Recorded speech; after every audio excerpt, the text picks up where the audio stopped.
No one will come for you. That's what he said every night as I lay entombed in the fears I had long ago resigned myself to.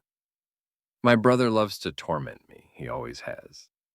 He's always taken great pleasure in my fear and misery, his idea of fun.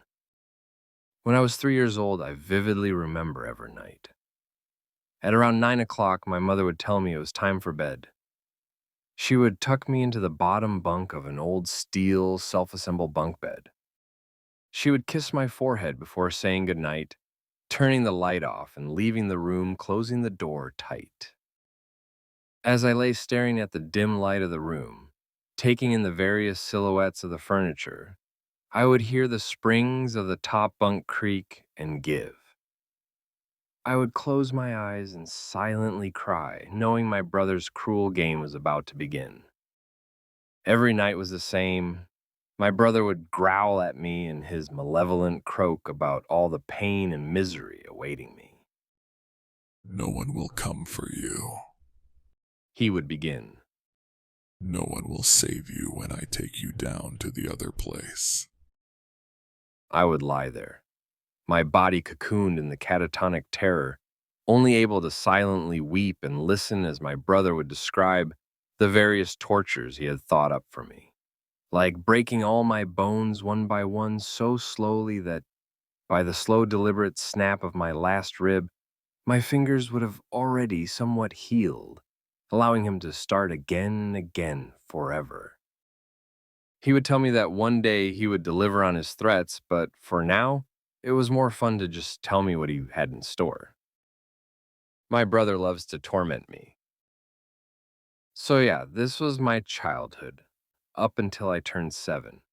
My father decided that it was time to get rid of the bunk beds. He had bought them when my mother was pregnant. We live in a small flat in London, not a lot of room at all.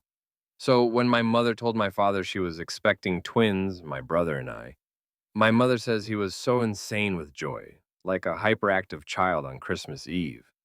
He went out to the bed store that day and bought that damn steel bunk bed, saying it was the perfect solution for our lack of room. Even though he knew the bunk bed wouldn't be used until we were at least 2.5 years old, he had our bedroom fully decorated and furnished, complete with bunk bed 2 months before we were born.